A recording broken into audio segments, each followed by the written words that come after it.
everybody. Welcome to Press Box. This afternoon, very pleased to have Dave Clutts and some girls from the tennis team coming by to visit. Dave, good seeing you again. Thank you. And we have let's see, Kaylee Biakum, Carrie Lozen, and Claire Brooks, a sophomore, junior, and a senior coming to join us today. So Dave, once again, great season for your girls team. Kind of give us some of the highlights.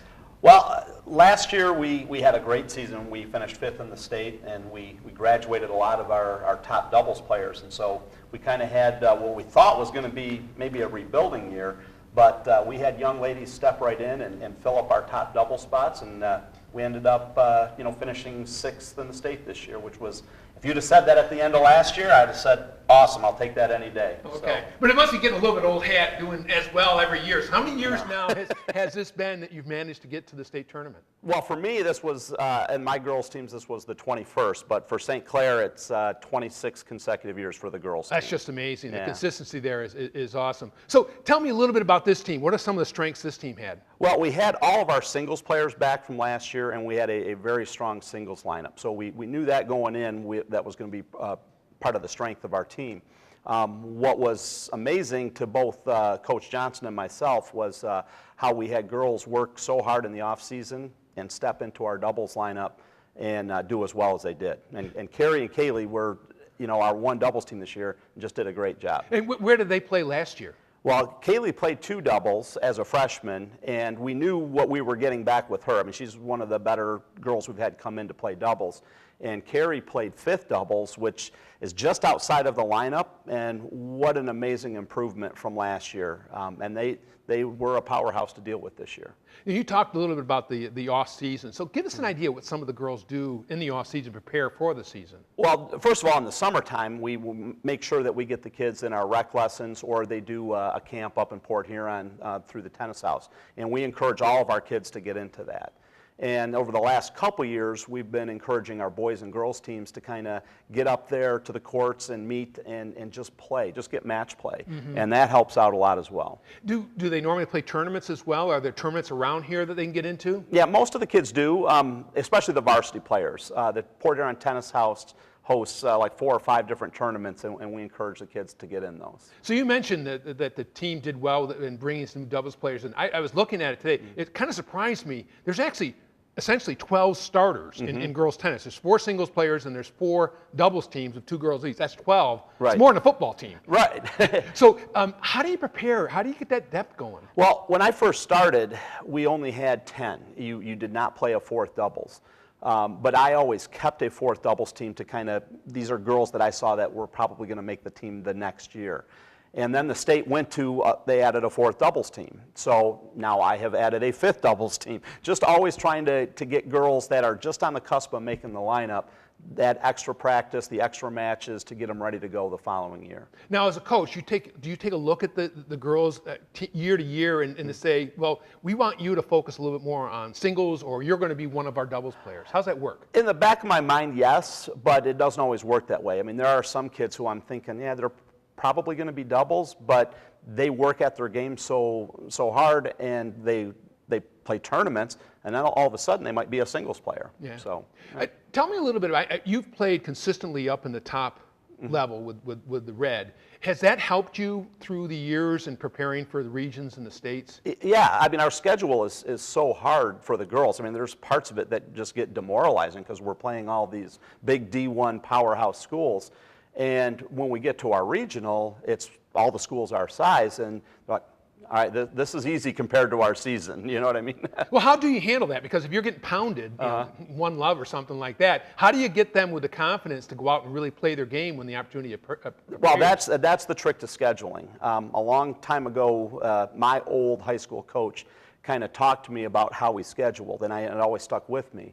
And so what I do is I do a third of the season where we're kind of getting our butts kicked, and a third of the season where it's 50-50. You know, we should win, we could win, they could beat us, and then a third where we can build some confidence. And so you kind of intermingle that, and so that way you don't get demoralized. And you mentioned a little bit about the regional aspect of it. How do you approach the regions? Do you know the teams in that region to start with? Well, we do when the MHSA releases them. There's usually not a big change, but because in Michigan, schools they've been losing students, gaining students, the region adjusts. But since we host the region, we've had a pretty good idea of who's going to be in it. What's involved in hosting it? That seems like a pretty big enterprise. Well, it is, especially when you don't have your own tennis courts. Yeah, how exactly does that work? So there's not a lot of it's a lot of work running a regional, and not a lot of coaches are signing up to do it. And so we've put in for the last few years, and the MHSAA is always looking for schools that want to do it. So if you ask, there's a good chance you're going to get it. How do you approach the state meet? I mean, obviously everybody there's good, right? But do you have a chance to scout? Do you have do you prepare the girls with a strategy going in? With the with scheduling, I would say maybe starting about 10, 12 years ago, we made a point to go to the west side of the state to do an overnight tournament where we're seeing teams from that side.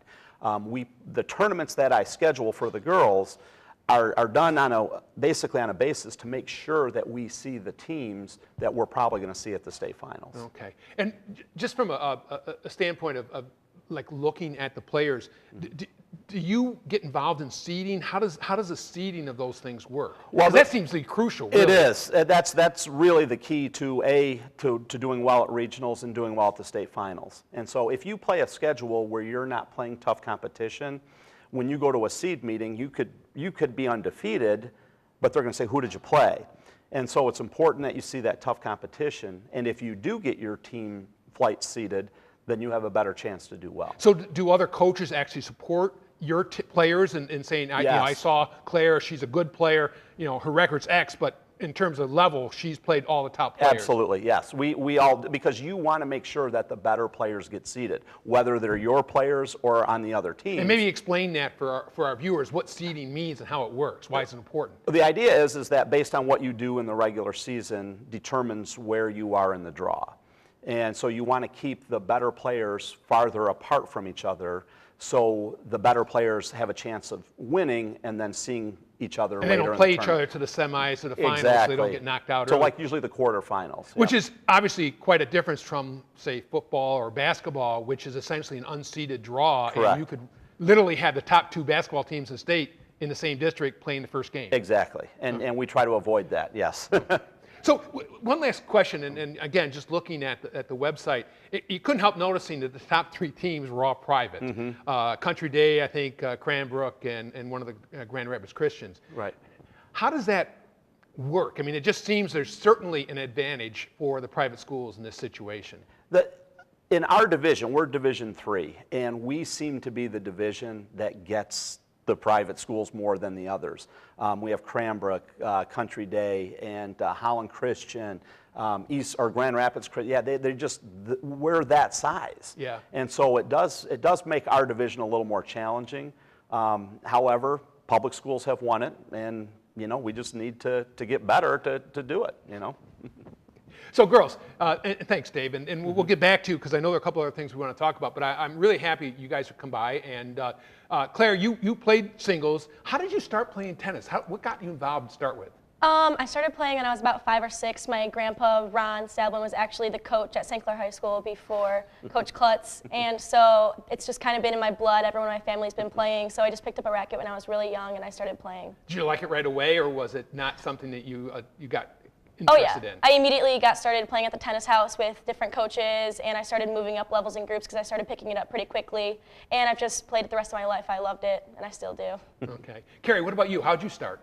I actually started my freshman year. I used to play softball, so that was a really big change for me. But I definitely liked making the switch. It was really good for me, and I've liked it ever since. So what appealed to you versus softball? Because obviously very good softball team here as well. What did you like better about tennis? I don't know. Everyone just seemed to have so much fun with it, and I've heard, and I know Claire was talking about it a lot at school, and I just overheard a lot of good things about it and the program overall, so made the switch. So Kaylee, you're a sophomore. What about you? Yeah. How'd you start? I started playing when I was younger, probably around 7 years old, and I did the little summer clinics where you played small court at the tennis house and at St. Clair. And then during the winter, I started playing in the groups. So Claire, what's your typical off-season look like? I mean, what do you normally do in the off-season preparing for the tennis team? Well, I play consistently at the tennis house where I take private lessons with Dave Brown as well as group lessons and clinics. And then I also play a bunch of USTA tournaments, which is through people throughout the state and even Midwest. And I just play a bunch of different people to get that match play experience. Okay. So you two were the coach was saying, the #1 doubles team. Yeah. And so how did you get together as a team? I mean, you're different classes. How did that work? It was interesting. I mean, we really didn't know each other at the beginning, but I think we've gotten to be closer. So. Yeah, there was definitely, once we first started playing, we could tell there was used to each other. Yeah, it was definitely a big change for both of us. So, all right, tell me, Carrie, what do you do in the team? What's your strength as part of the doubles team? I don't know, probably just killing the shots, I guess, when I make them over. How about you, Kaylee? What do you like to do? I normally like to play the back, so that's kind of my thing. I just keep on rallying back and forth. But you're taller. Normally, you would think the taller player would be. I mean, I like the net, but you know, it depends. So, do you guys ever get into anything on the court, or are you all happiness and light when you play together? We're normally pretty good. I mean, we kind of get down on ourselves, but we normally never get mad at each other. Yeah, we just try to pick the other one up. Yeah, that's great. So, Claire, as #1 singles, and Coach is saying, is there an opponent that stands out in your mind as someone, now you've just graduated, senior, that's been the toughest player you've had to play the last couple of years?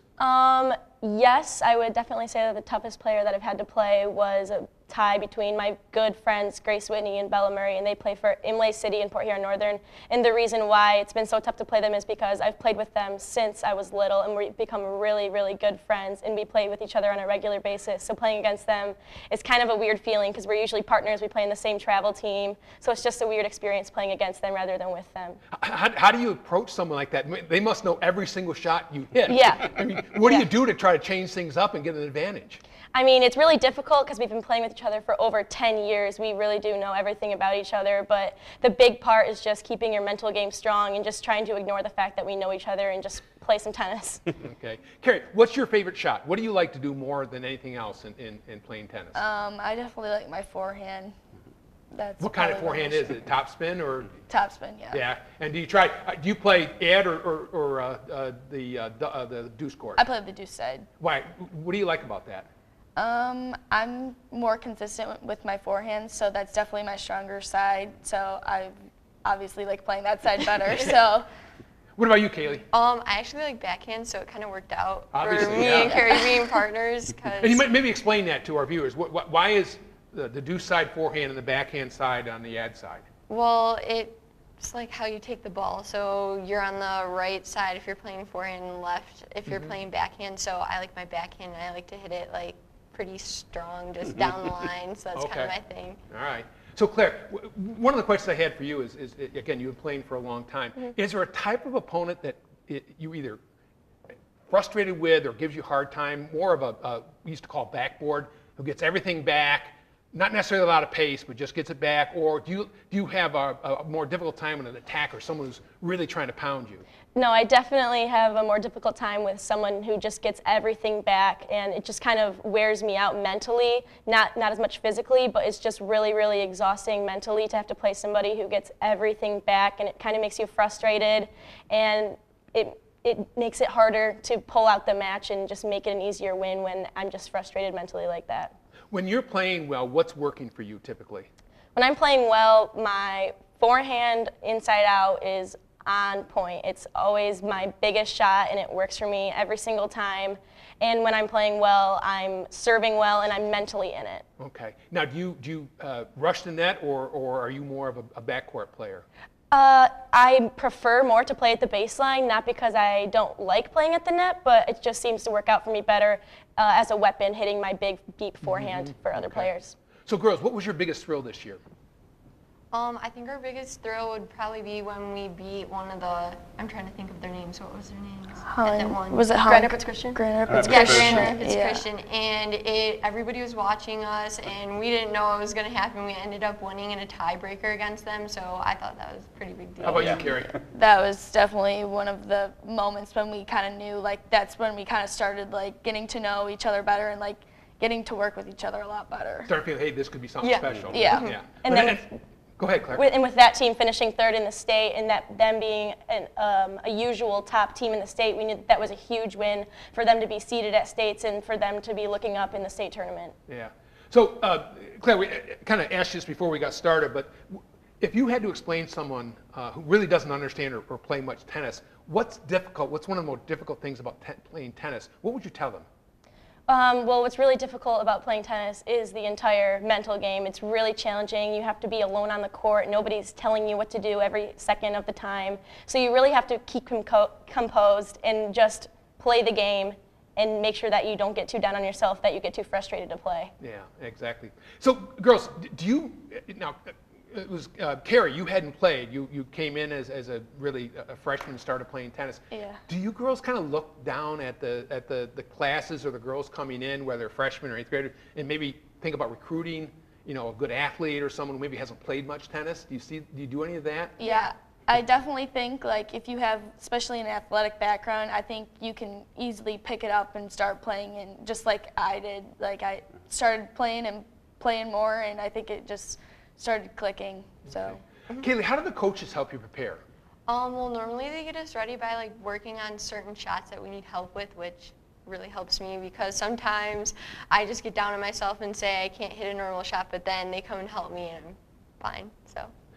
Claire, you're the senior here, Yeah. and looking back on your 4 years, what was different this year? I mean, what did you do differently, and how did you act differently on the team? Well, it was different this year as compared to my freshman year because I had to be kind of more of a leader this year, being the oldest rather than the youngest. It was kind of a weird feeling actually being a captain of the team and being sort of in charge of keeping everything together. And I really liked it. I like being able to kind of keep everyone together and just make it fun for everyone. So let me ask you two. What's Claire's leadership style like? Is she a quiet leader? No. So tell us a little bit about that. Well, she's the opposite of quiet, which I think is kind of great because she kind of pumps us all up. We do our little huddle and go Saints on 3, 1, 2. I definitely think she picks us up when we need it and like makes us think about our game and like our mental and how we need to prepare for our match. Okay. So I have to ask you, you know, this is your last season, had a tremendous career. What are you going to miss most about St. Clair tennis, do you think? I'm going to miss just how close-knit the team always was and the fun at our overnight tournaments at the hotels. I mean, one time a few years back, I can remember when I was rooming with a couple of my teammates and we set the hotel room on fire. It's just all these stupid little things that were so much fun that I'm going to remember all about. So, Coach, maybe we won't go too deeply into that. and hopefully no one from the hotel's watching. It was a microwave accident. Yeah. That's great. Well, Coach, I mean, we mentioned it briefly before, but I'm very interested. Tell us a little bit about the renovations going on at the courts and where it is and where it's going to be. Well, we tore out completely where our courts were, and this was a long time coming. I've been there 21 years, and I want to say back in 1997, they did a partial resurface, and the cracks just came back. So we've really been dealing with a facility that needed an upgrade, and for the last 2 years, we have not been able to play a home match. So what's a testament to these young ladies is we're on the road the entire time. We were able to practice on our courts this year up until May 1st, and now we've been practicing at Marysville after they get done with practice. So for what these girls have had to endure and then to do as well as they that's just a testament to their ability. So tell me, I mean, everybody say, well, it's tennis courts, X number of feet long, wide. Why is home court an advantage? Well, I mean, every surface is a little bit different. Courts play faster or slower, and a lot of the high school courts, you know, they have problems. They have cracks, and you know, people at home know their courts. You know, so it's hard to do that, and it adds 2 hours to every match. I mean, an hour there, an hour back, and it gets long. And we play more than 1 day a week. Most of the weeks we play 3-4 days a week. So it's a tough thing to deal with, but we've been very fortunate that the St. Clair Community Foundation has come forward and given us a grant to redo our facility. And so we're going to end up with 8 courts where we once had 7. And a lot of people ask, you know, well, why do you need the 8th court? Well, we play 4 singles and 4 doubles matches, so we were able to get everybody on at once. With our 7 courts, it always added an extra hour, hour and a half, because we had to wait for a match to finish. Sure. So, no, it's just I'm so excited. I mean, if you talk to any of the kids, the parents, it's so long overdue, and we are just so excited. So what else is going to be there besides just the courts? Well, we're putting courts in. We're going to have walkways all around. They're talking about building a cement concrete structure for storage, possibly bathrooms and maybe a concession. Plus, we're also lighting for the courts. Oh, really? So, Great. Yes, which a lot of the community members have been, when are we going to have the ability to play at night? So I think that's... And these courts will be open to the community Yeah, as well? absolutely. These are going to be called actually the community courts because it is the community foundation that's providing the funding. And we have fundraised too. And if anybody wants to help our project, the community foundation will accept donations for St. Clair Community Courts. Okay, that's great.